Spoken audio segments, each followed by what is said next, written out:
Sus invitados son parte de una nación letrada y democrática en donde la conversación versa en torno a libros fundamentales. Radio Sol presenta La República de las Letras, la excusa perfecta para reflexionar acerca de lo que somos o lo que podemos llegar a ser.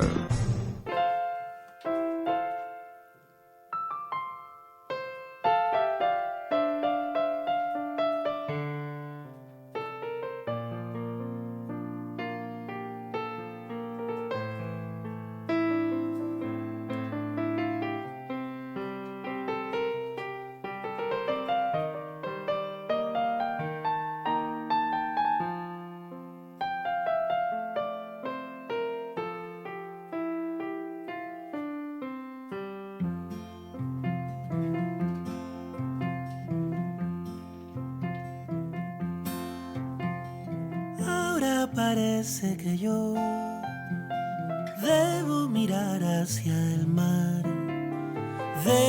descubrir la noche y su reflejo entre los botes. Mañana vas a encontrar una flor que te dejé contra el pecho, abrazarás su suave fuego y en una danza sutil, libélulas del jardín cruzarán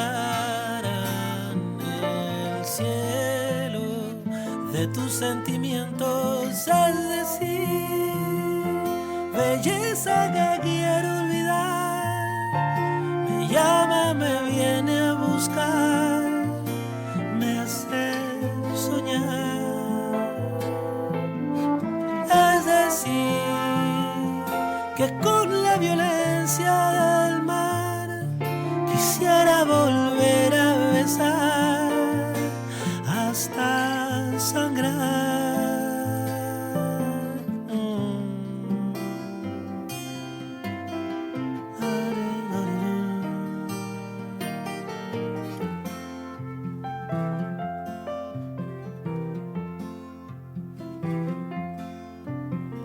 Y aunque hace años que yo vivo tan lejos del mar, siempre vuelvo al puerto donde imaginé hace tiempo a mi damisela y su flor, con su sombrilla y mi amor. Damisela del jardín de las camelias, es decir, belleza que quiero olvidar, me llama, me viene a buscar, me hace soñar. Es decir, que con la violencia del mar quisiera volver a besar hasta sangrar.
Chile, la memoria prohibida, de los autores Eugenio Ahumada, Rodrigo Atria, Javier Luis Egaña, Augusto Góngora, Carmen Quesney, Gustavo Zabal y Gustavo Villalobos, será el texto testimonial que revisaremos esta noche, cerrando el mes de septiembre y iniciando un nuevo mes de memoria que es el mes de octubre, en nuestro programa La República de las Letras de Antofagasta y para todo Chile en este año, que se convirtió en un evento particularmente especial debido a la conmemoración de los 50 años del golpe de Estado.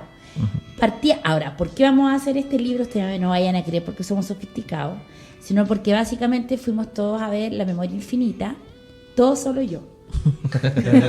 Bernardo y el profe no fueron, pero bueno, eso es basta para que se configure el acontecimiento.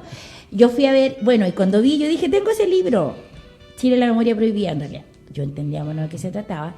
Trata acerca del primer decenio, pero tiene una de las particularidades de este documental es que su tema central es cantado por Manuel García y la versión con la que partíamos este programa fue grabado en los mismos estudios que nos han acogido durante todo el 2023, donde hemos vuelto a ser felices. ¿Cierto? Y quien estuvo acompañado a grabarlo fue nuestro querido radiocontrolador, Don Giovanni. Juan Leal, más conocido en el barrio. Así es. Como Juan Leal. Cuéntanos, Juanito, ¿cómo es que llega aquí a grabar ese tema fantástico Manuel García? Bueno, él llega por una presentación que hace en el liceo. Posteriormente se contacta ahí a él para que pudiese grabar o grabar con los chicos, algo cortito.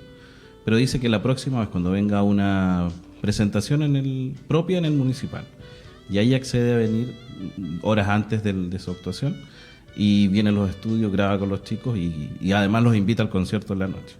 Oye, cuando dices tú los chicos, ¿quiénes son? ¿Los chicos del colegio? Sí, alumnos de segundo, tercero y cuarto del año pasado. Fantástico. Ahí. Y ahí, don Juan, Sí. como los grandes. Claro. Muy calladito se lo tiene. Somos el el único de mérito en su carrera. Real. Gracias, Juanito. De nada. Y además, gracias por tenernos. Te amamos Sí, con sí, el sí. almita. Dependemos de ti. Te hacemos un queque. Ahora vuelve el profesor Cienfuegos, porque hace tiempo que no estábamos los tres. Sí, es cierto. Estaba un poco perdido. Casi muero como los grandes. De tuberculosis, Por cuéntanos. supuesto. ¿Que tuviste No, estuve un tuberculosis? poquito enfermo, un poquito que me costó 3 semanas de licencia, el aislamiento permanente y casi la pérdida de un pulmón, pero estamos aquí respirando, al menos.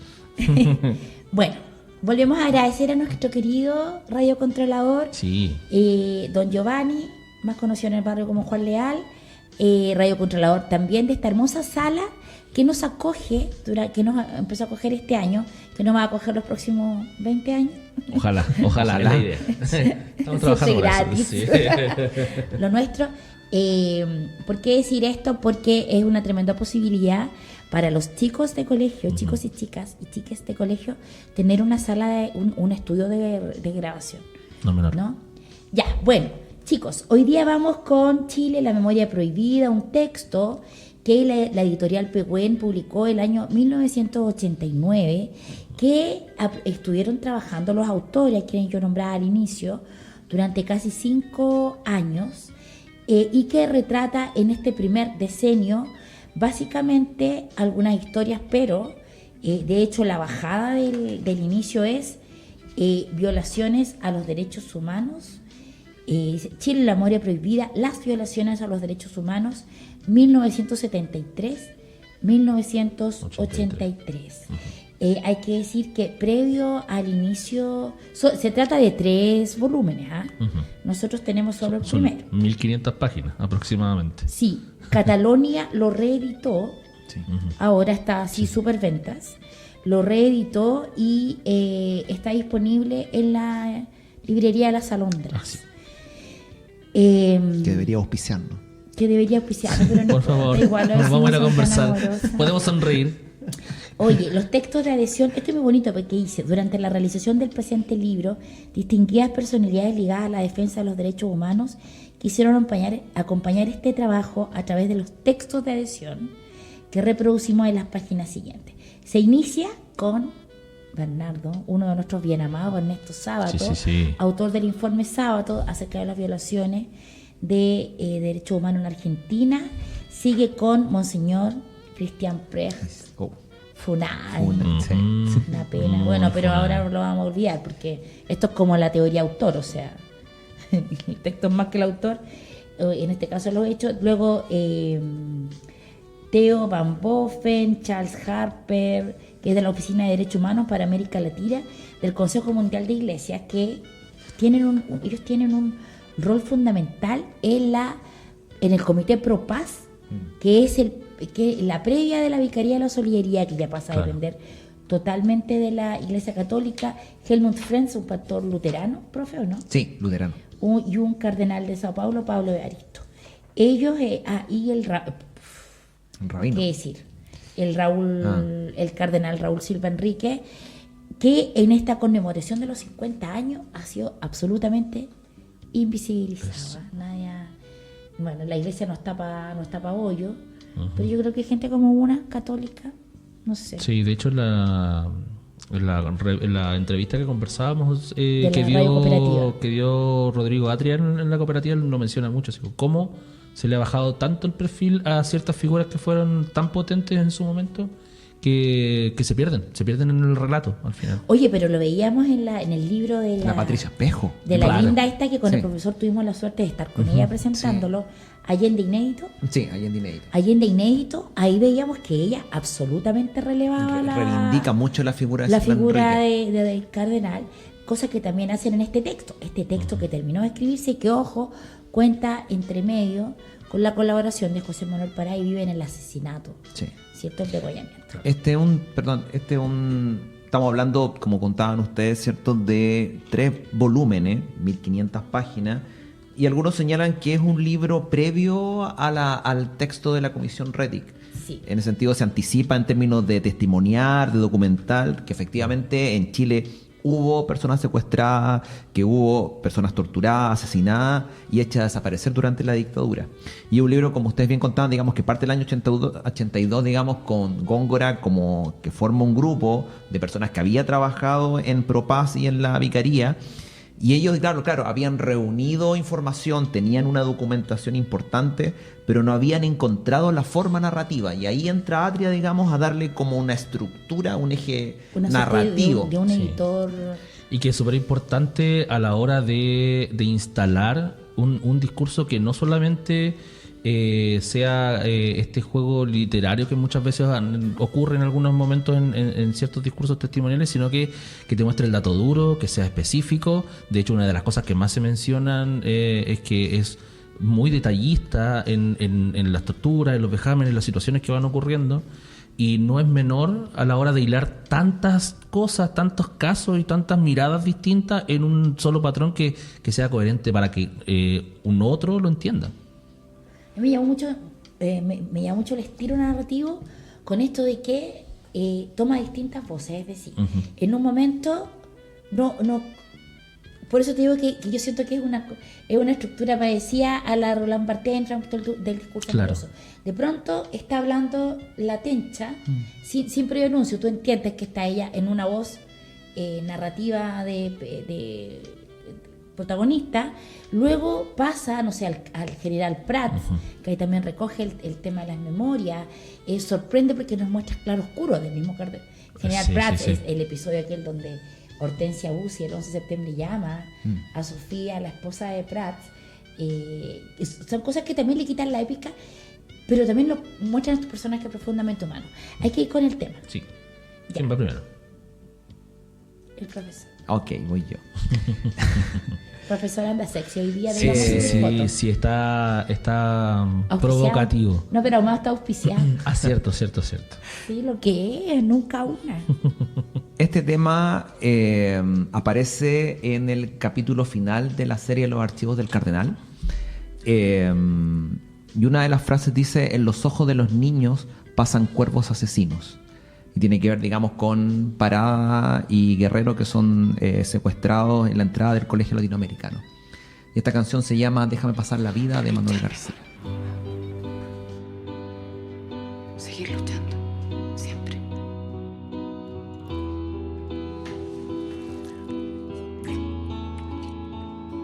Te invito a comer. ¿Qué quieres comer?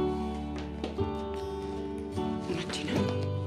Déjame pasar la vida, pasan nubes, lunas frías, cuando un hombre cae a tierra como una semilla buena que la vida abraza entre las piedras. ¿Esta es la vicaría? ¿Sí? Necesito que me ayuden, por favor. Por favor, pasa. Pasa. Soy Ramón Sarmiento, abogado. Aunque a veces nos olvida, la ciudad nos necesita. En esta poesía maldita somos hombres y mujeres, aunque parezca mentira a veces. Déjame pasar la vida, déjame cruzar el puente, déjame pasar la vida. Déjame pasar la vida, tú también estás cansada. Y si un día vuelvo a casa, besaré suave tu frente y seré diferente a los demás. En los ojos de los niños pasan cuervos asesinos y hay mariposas negras que espantar. Porque su inocencia duele cuando el tiempo que nos hiere es nuestra historia y nada más. Déjame pasar la vida, déjame cruzar el puente, déjame pasar la vida, déjame cruzar el puente, déjame pasar la vida, déjame cruzar el puente, déjame pasar la vida, déjame cruzar el puente, déjame pasar la vida.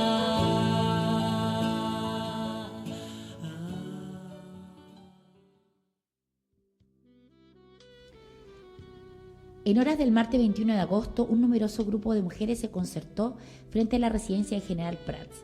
Se trataba de cónyuges de generales, coroneles y otros jefes del ejército, quienes querían hacer entrega a la esposa de Prats de una carta en la que se instaba a interceder ante el general para que renunciara al ministerio de la comandancia en jefe del ejército.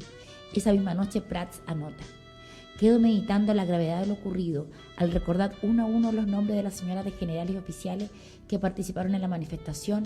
Me siento como en el ensueño angustioso y tenaz de las pesadillas, considerando los largos años de falsa amistad que nos habían prodigado. El 22 de agosto Prats escribió: converso con el general Pinochet y le expreso que estoy dispuesto a olvidar el triste episodio de ayer si los generales me expresan públicamente su solidaridad. Me reúno con los generales, les reitero lo dicho a Pinochet. Estoy dispuesto a olvidar el incidente promovido por las esposas de varios de ellos y otras señoras de oficiales en servicio activo y en retiro. Si ellos virilmente me entregan una declaración, que bien usada la palabra viril. Si ellos virilmente me entregan una declaración de solidaridad que se difundiría al país, les ofrezco la palabra y todos los presentes mantienen un significativo mutismo. El jueves 23 de agosto se inicia para Prats con la información que el general Pinochet concurre a entregarle a su despacho respecto de la reacción de los generales que ha recogido. La posición de la mayoría, escribe Prats, es de negativa a firmar una declaración de solidaridad conmigo.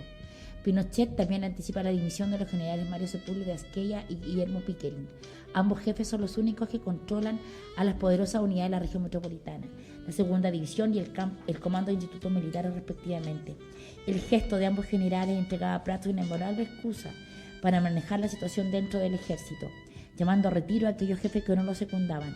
Al fin y al cabo, Sepúlveda y Pickering eran dos de los generales más próximos a Prats, y si ellos se apartaban del ejército, no existían argumentos para que en caso de que Prats se decidiera por llamar a retiro a algunos generales que no le merecían confianza absoluta, criticar ese paso al comandante en jefe.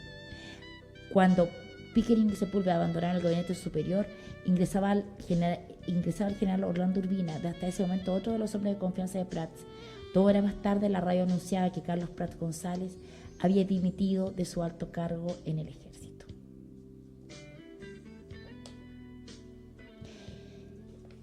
Como comentaba yo antes de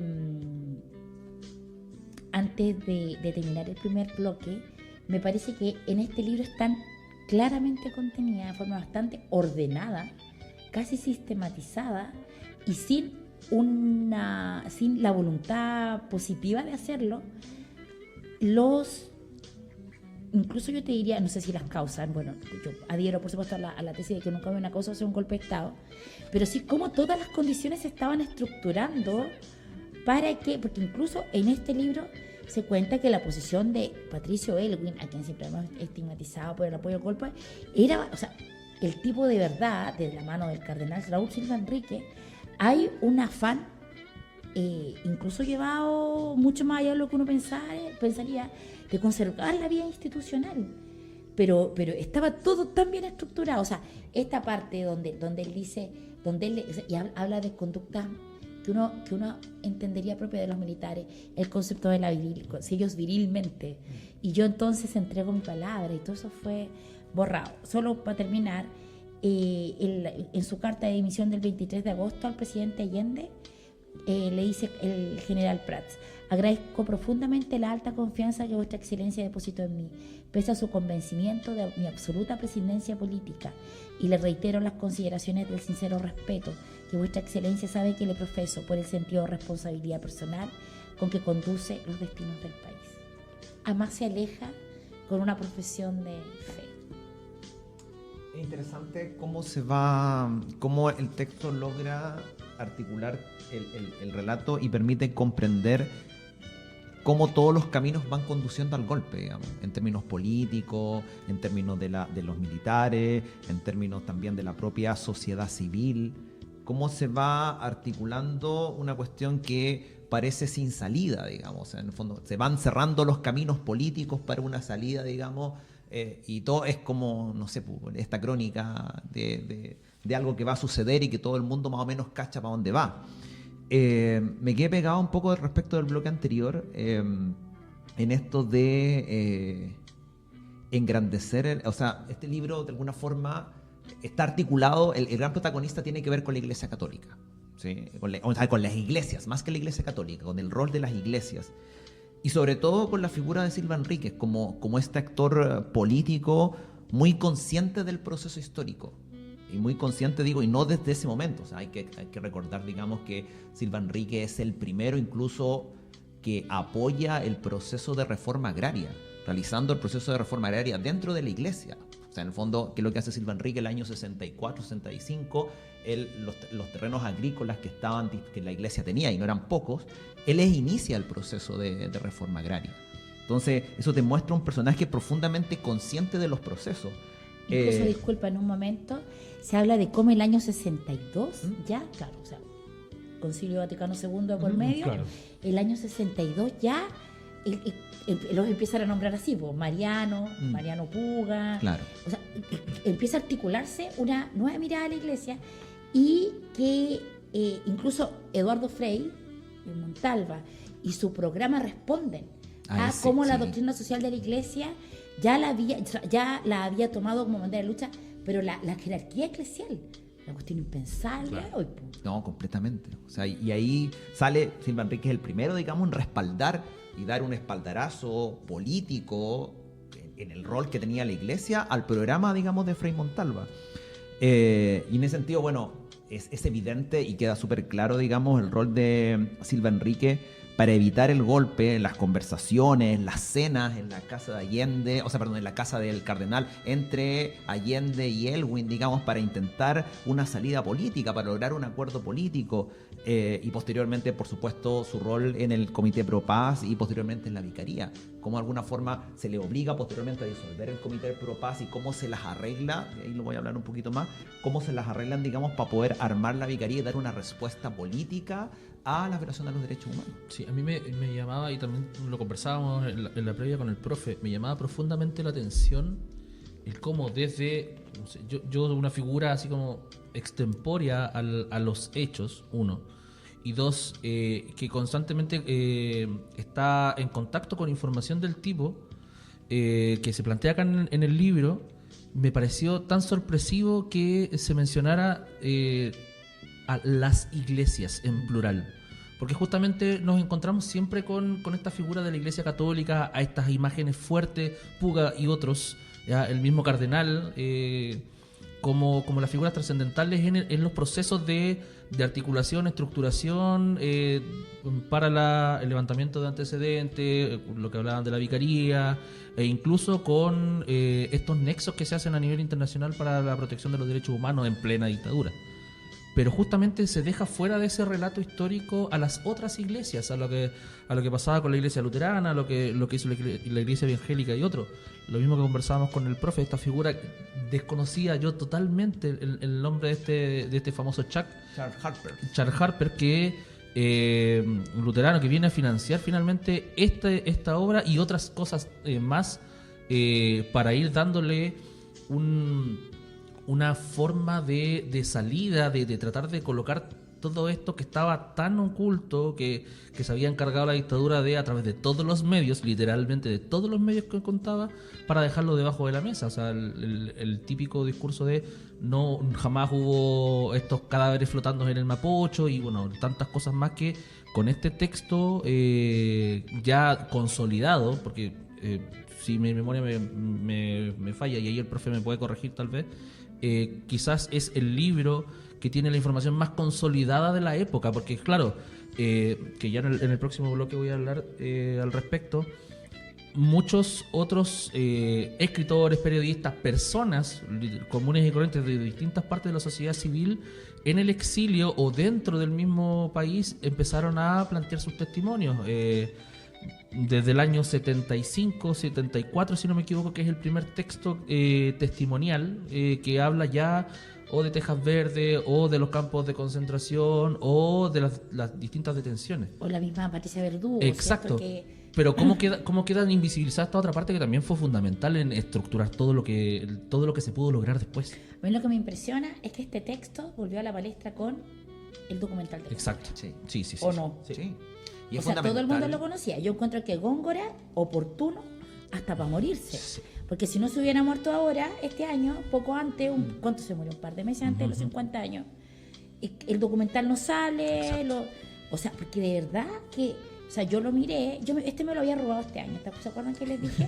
Sí, yo sabía lo que era y me lo había robado, pero ahí lo tenía, robado, primera edición, dije yo ya. Pero claro, cuando lo muestra la Paulina Urrutia y está dedicado, dije, no lo tengo, mientras lloraba desconsolada por este Augusto Góngora que había recordado la memoria de... Claro. Sí, una la memoria visual de Chile y después...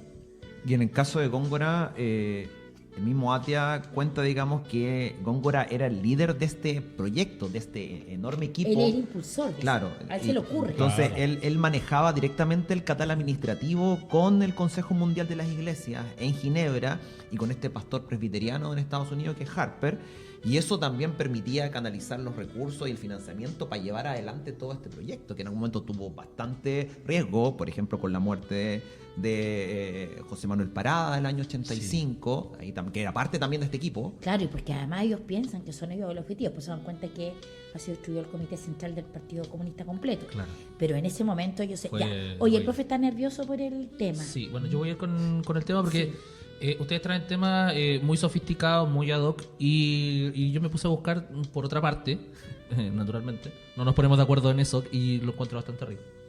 Pero hay un tema en inglés que dice, en su letra traducida al español naturalmente, dice: yo puedo recordar de pie por la pared, las armas disparan sobre nuestras cabezas y nos besamos como si nada pudiera caer. Y la vergüenza estaba del otro lado. Podemos vencernos por los siglos de los siglos. Así que nos vamos con Héroes de David Bowie.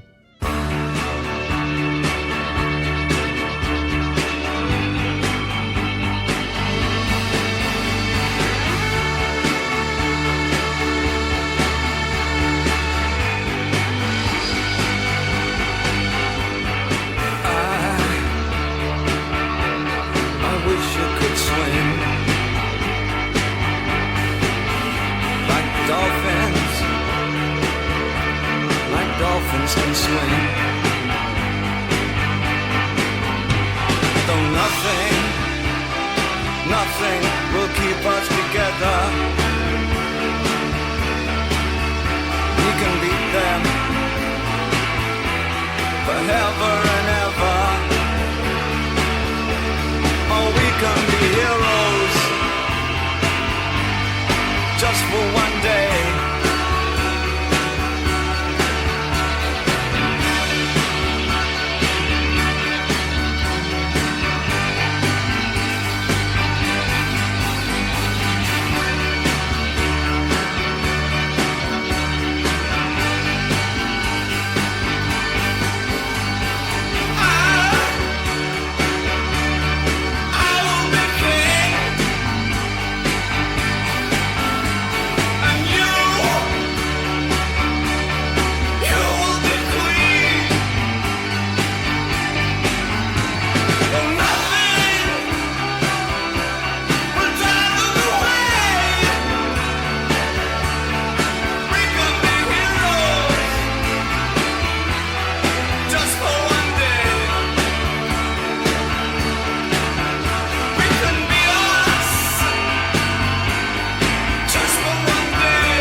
Sergio Arellano Iturriaga, hijo del general Arellano Stark, escribía en 1985.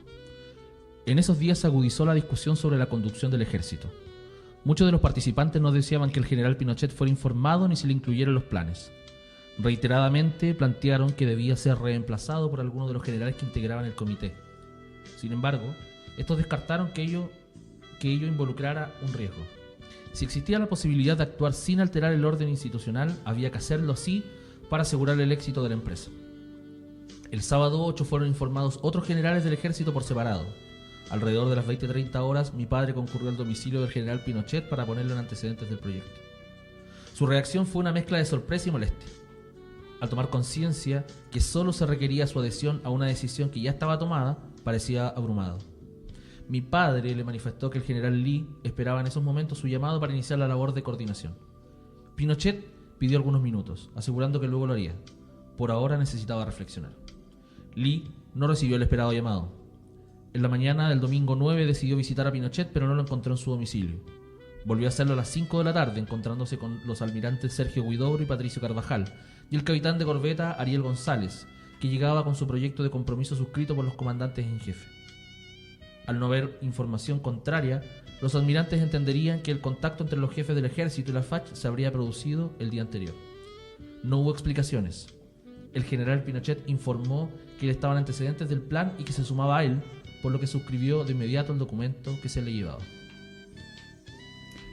Chile, la memoria prohibida de un grupo de autores a quienes hemos querido agradecer esta noche: Eugenio Ahumada, Rodrigo Atria, Javier Luis Egaña, Augusto Góngora, Carmen Quesney, la única mujer, Gustavo Zaval, Gustavo Villalobos, son quienes el año 1989 dan a luz este libro que cubre el primer decenio, es decir, 1973-1983, y las violaciones a los derechos humanos en Chile. Profesores. El texto que tú leí retrata bastante bien el rol que cumple Pinochet. De hecho, sabemos, ¿cierto?, que Pinochet posteriormente, en un texto que se llama El Día Decisivo, articula, digamos, un relato distinto, poniéndose él, digamos, como el organizador, digamos, del golpe, cuando en realidad aquí es evidente que lo que se requería, digamos, era su adhesión, porque ya estaba todo andando previamente. O sea, la conjura ya estaba armada hace mucho rato, digamos. Y en ese sentido, claro, ahí está el tema de la jerarquía militar, de cómo funciona esto, y también de cómo se va articulando un relato en torno al tema de la guerra civil. O sea, es muy evidente también que se hablaba permanentemente de la posibilidad de una guerra, de un quiebre, digamos, en las Fuerzas Armadas, quienes iban a estar, digamos, con el gobierno, ¿sí? Hay varios relatos que plantean, digamos, que Allende, digamos, tenía mucha esperanza, digamos, que al momento de Carabinero estuviera, digamos, del lado, digamos, del Ejecutivo. Entonces, claro, hay toda una articulación respecto de esa temática. Y queda también súper evidente cómo va funcionando y cómo se van estableciendo también las reuniones en ese sentido. Fíjate que no es de larga data que uno se enteró. Ustedes nacieron ya entrada la dictadura, casi en su final, pero los que crecíamos ahí no teníamos conciencia del rol que había jugado Pinochet, que en realidad se sube al último, incluso cuenta en el texto cómo la familia, él había mandado a su familia a la nieve, estaba con el general, un general que era súper Cantuarias, que era muy constitución, muy apegado a la Constitución, y más bien considerado de izquierda, pero muy noble y un hombre con los valores militares muy en alto. Por lo tanto, si fracasaba el golpe, Pinochet tenía la certeza de que iba a proteger a su familia y que no iba a hacer nada en contra de ellos si todo salía bien. Pero esto de que Pinochet se sube, así como un par de días, que en definitiva... Yo ahora lo veo que está acá, esto fue publicado en el año 89, pero así como que se masifica ya varios años, pasado varios años ya. O sea, yo en el 90 y tanto ya se empieza a hablar como de... Primero era como un susurro nomás, así como... Sí, el típico, el ruido, el murmullo.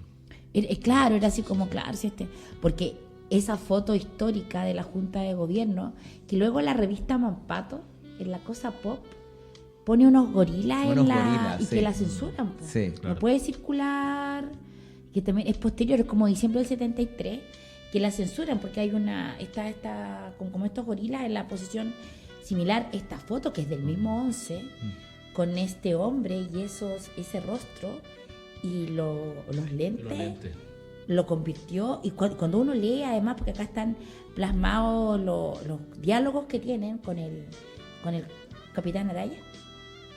Es que Carvajal... Carvajal, porque el Araya lo asesina. Claro, no, es Carvajal. Patricio Carvajal era la coordinación, digamos, en terreno respecto de la toma de la moneda. ¿Ah? Uno de los líderes de la UDI después. Claro, con este tipo de una dureza, una sangre fría. Truman Capote sonríe. O sea, este tipo con una sangre fría se ve así como... Bueno, ahí está el famoso muerto el perro. O sea, lo subimos en un helicóptero, después se cae, muerto el perro, se acaba la leva. Y eso es súper evidente, la transformación del personaje durante esa mañana. O sea, cómo Pinochet en ese momento llega atrasado, digamos, a sus puestos de mando. O sea, y también, digamos, muestra constantemente la viveza si esta cuestión funciona o no funciona, digamos. Llega atrasado, toma el control y a medida que la situación va funcionando, que evidentemente no hay mucha resistencia respecto del golpe, cómo el personaje se va transformando, cómo se van apareciendo los gritos, cómo va apareciendo, digamos, el relato esto de que, no sé, subámoslo a un avión y que el avión se caiga, todo eso que hoy es súper conocido, pero que en ese momento seguramente no estaba tan públicamente articulado en torno del minuto a minuto respecto del golpe. Y los puestos de mando, aquí está súper bien detallado la comunicación entre los diferentes puestos de mando, la articulación entre los diferentes regimientos, cómo se iba, digamos, cómo se iba a cortar, digamos, el cordón industrial de Vicuña Maquena. Exacto. Claro. Entonces, todo eso está muy bien construido, ese minuto a minuto respecto de esa mañana. Y hay un texto aquí que me genera mucho sentido. Mira, dice, eso produjo una reacción curiosa porque oficiales que hasta el día anterior manifestaban conductas normales, que repudiaban el caos y el desorden, pero que no eran particularmente contrarios al gobierno de Allende, empezaron a sentirse con poder. Y en ese minuto que comenzó a desarrollarse entre ellos un odio visceral contra los hombres y los símbolos de izquierda. Eso ocurrió justamente en el momento en que se sintieron protagonizando la historia, se transformaron en matadores.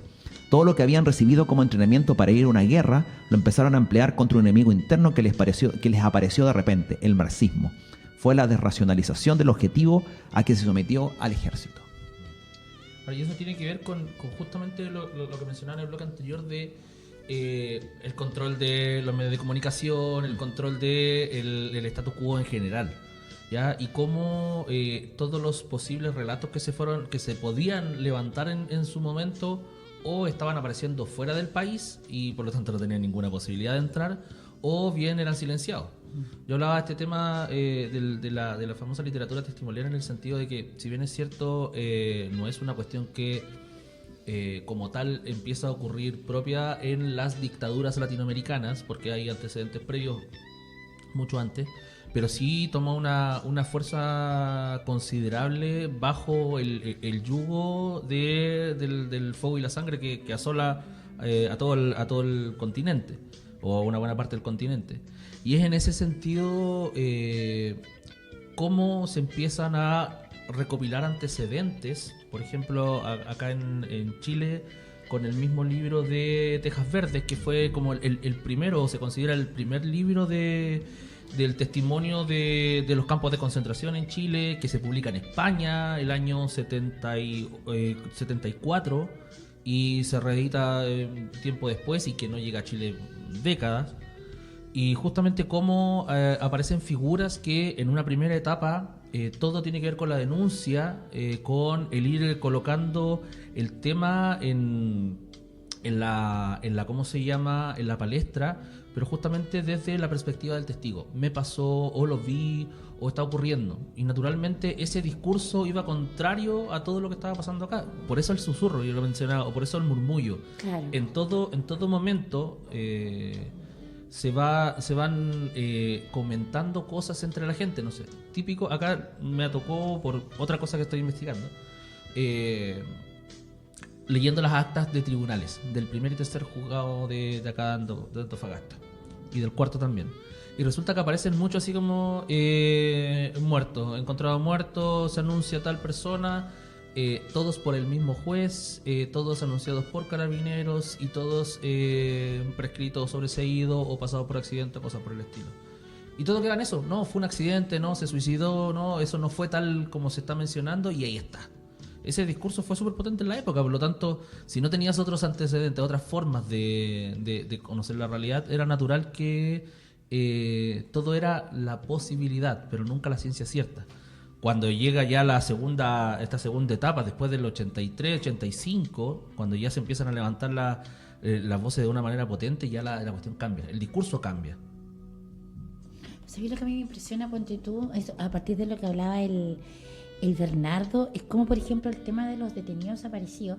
Pucha, quiero leer el libro de mi amigo Manuel Guerrero, ¿cómo se llama? Sociología de la masacre.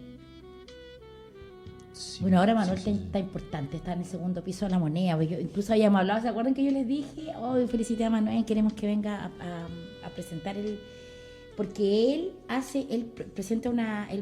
presenta esta teoría, porque él dice que no lo dice él, lo dice la cifra, entre septiembre y diciembre de 1973 es donde se concentran la mayor cantidad de hechos de violaciones de lesa humanidad. En ese periodo donde está la mayor cantidad de ejecutados, detenidos desaparecidos, tortura. Es una práctica que se sistematiza a nivel de Estado, pero es en ese periodo donde se concentran. Lo que a mí me impresiona, por ejemplo, cosas que una de ignorante no sabía, es como, por ejemplo, el doctor Enrique París sale de La Moneda y se convierte en detenido desaparecido. El mismo Enrique París, padre de Enrique París que nos daba los bandos del COVID. ¿En serio? Pero me está No, en serio. Es que yo Sí. jamás me lo hubiera imaginado, digamos. O sea, No, pero nunca. O sea, dije yo, tiene que ser un alcance de nombre, pero. No, él es el papá, po. No tenía idea. O sea, pero porque No, sí. Son historias muy disímiles. No, po. Empezó a abrir los ojos. Oye, voy yo con el tema. Bueno, Pero no me pusimos cuadra. un montón de canciones, nos van a quedar como 2 minutos. Mira, me parece, por otra parte, puras cosas increíbles. Terminamos dándole gracias a Estados Unidos este año, en la cosa de los 50 años. No lo digo yo, ya, lo ha sí, dicho yo te- nuestro sí. amigo Alberto Mayol, el que hizo el otro día el alcance. Y además, el otro día copuchamos por otra cosa y lo conversamos. O sea, me decía, somos el único país que terminó dándole gracias al tipo que organizó el golpe de Estado. Exacto. Y cuando uno lee este texto, que es un viaje, que debiera ser un texto obligatorio en los colegios, ¿ah? Ustedes que son profesores. El total, oye, desaparecieron totalmente el rol de la iglesia. Totalmente, porque ¿qué hizo Estados Unidos hábilmente? Porque Estados Unidos, con vocación de Estados Unidos, desclasificaron papeles, tiraron para acá. Yo vi sabes que yo no tengo tele hace muchos años, pero bueno, vi por el YouTube, lo puse en el Chromecast para ver este reportaje que hubo de Matamala, Operación Chile, y tú que hay, ¿cachai? Los buenos malos, no sé qué, pero ahora, bueno. Maticemos, hay que matizarse. Y resulta que el rol de la Iglesia Católica quedó, y no solamente la Iglesia Católica, el rol de las iglesias. En la protección, porque solamente alguien como la institución iglesia en aquel momento se podía enfrentar a un enemigo tan cruel y poderoso como este totalitarismo que se había instaurado en Chile. En memoria de Joan Alcina, sacerdote, que también cuenta la historia acá, como él se acuartela en el hospital del Salvador. Finalmente, 3 días después, asesinado en el puente Bulnes, ¿puede ser, profe? Sí. Puente Bulnes, ¿no?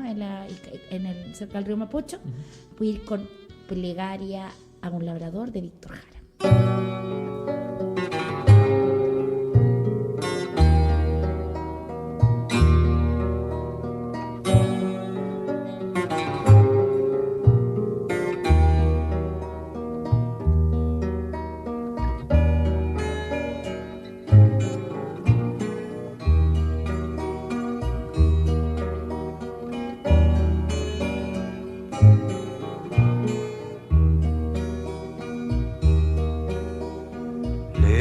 Levántate y mira la montaña,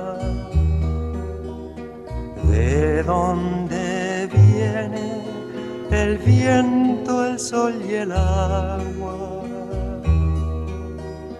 Tú que manejas el curso de los ríos, sembraste el vuelo de tu alma. Levántate y mírate las manos. Para crecer, estréchala a tu hermano. Juntos iremos unidos en la sangre. Hoy es el tiempo que puede ser mañana. Líbranos de aquel que nos domina en la miseria. Tráenos tu reino de justicia e igualdad. Sopla como el viento la flor de la quebrada, limpia como el fuego el cañón de mi fusil. Hágase por fin tu voluntad aquí en la tierra. Danos tu fuerza y tu valor al combatir. Sopla como el viento la flor de la quebrada, limpia como el fuego el cañón de mi fusil. Levántate y mírate las manos. Para crecer, estréchala a tu hermano. juntos iremos, unidos en la sangre, ahora y en la hora de nuestra muerte. Amén, amén, amén. Al continuar nuestro avance en el interior de la Moneda y abrir las puertas que daban acceso al Salón Independencia, salón privado del presidente, nos encontramos con el espectáculo del señor Allende muerto, sentado en un sofá, por los efectos de 2 tiros que él mismo se había disparado colocándose la metralleta, regalo de Fidel Castro, bajo la barbilla que le produjo la muerte instantánea. A la entrada de dicha sala encontramos un hombre joven que al ser interrogado dijo ser el doctor Gijón, que atendía los servicios médicos de la presidencia. La muerte de Allende, que debió producirse alrededor de las 14 horas, ha estado entonces rodeada de nebulosa, convirtiéndose en el más controvertido episodio del martes 11 de septiembre. Un episodio con una alta carga simbólica que por lo mismo ha sido un extremo difícil de dilucidar fehacientemente. La versión oficial habló de suicidio desde el primer momento. Otras fuentes han afirmado por el contrario que Allende fue muerto por las tropas atacantes. Sin embargo, lo que parece más próximo a la verdad histórica es que Allende en efecto se suicidó. El detective David Garrido estaba al fondo del pasillo de acceso a la escalera que bajaba hasta el primer piso, frente al living privado del presidente. Lo vio acercarse hacia ese punto rodeado de Enrique Huerta, el doctor Patricio Gijón y un puñado de sus colaboradores, y entrar. Con reverencia prudencial, quienes lo acompañaban permanecieron en la entrada de la sala. Entonces escuché la voz del presidente que dijo fuerte: Allende no se rinde, y de inmediato 2 o 3 balazos. El médico dijo: el doctor se mató. Y entró al despacho. Desde mi posición vi al presidente sentado, con la cabeza de atrás y el casco botado. Había sangre en el muro. Los hombres en la hilera continuaban saliendo por la puerta de Morandé 80, cuando un médico comunicó la noticia: el doctor murió. Chile, la memoria prohibida es el texto que hemos partido revisando. Yo digo que sigamos, bueno, pero después nos da otra cosa y no seguimos. Pero solamente decirle que como octubre para nosotros sigue siendo un mes de memoria, para una región como nosotros además tiene una carga muy fuerte, porque el 19 de octubre, ¿cierto? 50 años del paso de la Caravana de la Muerte, que asola Calama y Antofagasta, ¿cierto?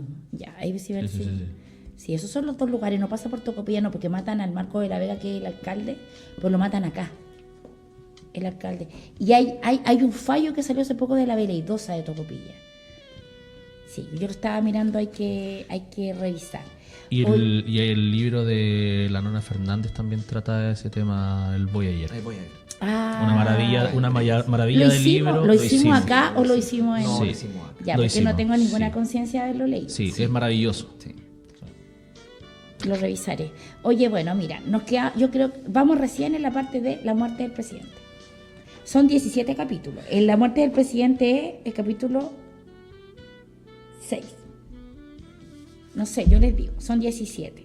En este primer volumen. Ahora, a mí lo que me impresiona, honor y gloria, a los que hicieron este texto, a quienes prestaron, oye, tienen unos testimonios, como, sí. Bueno, van a hablar muy bien de primera fuente, de, no sé, la Muy de Toá.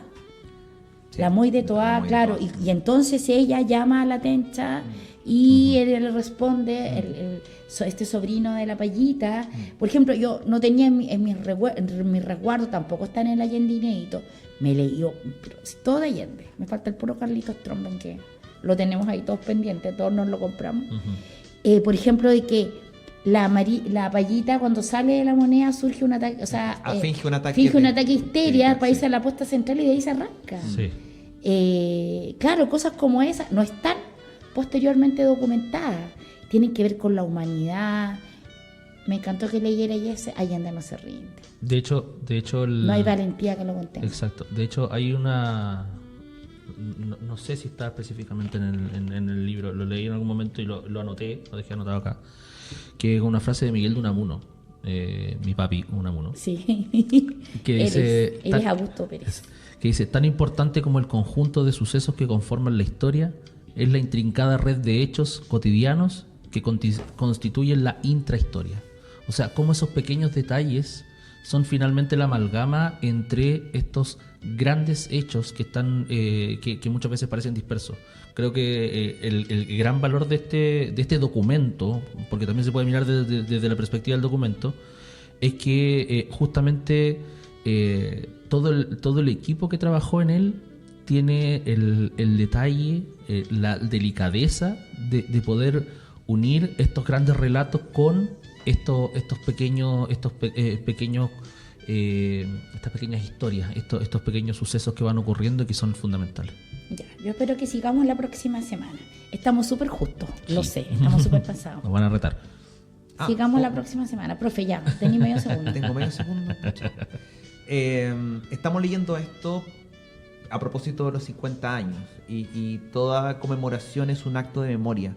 En ese sentido, como tal, digamos, un proceso de reinterpretación, digamos, del pasado que se va de alguna forma deshaciendo y rehaciendo estos nudos y de alguna forma se van ensayando nuevos sucesos y comprensiones que finalmente lo que hacen es remecer este dato estadístico del pasado con nuevas significaciones. En ese sentido, uno recuerda, por ejemplo, los 30 años, hacía el recuerdo, los 30 años del golpe, fue todo un proceso de revisión respecto a la figura de Allende. Yo recuerdo haber estado en el Estadio Nacional cuando vino Silvio, esos 30 años, en 2003. En los 40 años hubo me acuerdo, toda una explosión respecto de programas de televisión. Hablamos de los archivos del Cardenal, de no sé, imágenes prohibidas, en fin, una serie de programas que salieron. Y también el cómplice pasivo de Piñera. Y en torno a estos 50 años uno tiene la duda respecto, yo siento que hay un retroceso en torno, digamos, a la comprensión de la figura de Allende y a la Unidad Popular, también a los partidos de la Unidad Popular, queriendo plantearlo como una especie de anomalía. Y ahí el relato, digamos, de Mansuy ha tenido lo suyo en enfatizar... Mansuy, ¿por qué no lo quemamos? Ahí ya, la Pedro Pool. En el sentido de enfatizar los errores de Allende y de los partidos de la Unidad Popular, obviamente obviando el rol de la derecha, de los militares y de Estados Unidos. La cosa es clara. Pero yo por eso te digo, pero recién yo vi el tema, bueno, primero vi con el Alberto el tema de Estados Unidos, que me lo comentó, lo dijo también en algún podcast, en alguna de sus múltiples intervenciones, pero luego con el tema del libro y con el libro de la Patricia Espejo, que ella es súper clara, sí. Nosotros tuvimos la posibilidad maravillosa de preguntárselo, ella es súper clara en el tema de que la gran figura fue el cardenal. Sí. Incluso hay un acuerdo por la paz que él propugna en el año 72, creo. Bueno, en fin, yo creo que tenemos que seguir ahí, total, para eso. Como dice Patricio López, el perro es nuestro. Gracias, don Giovanni, te queremos con el almita. Y esta ha sido la República de las Letras. Muy buenas noches. Buenas noches. Que estén bien.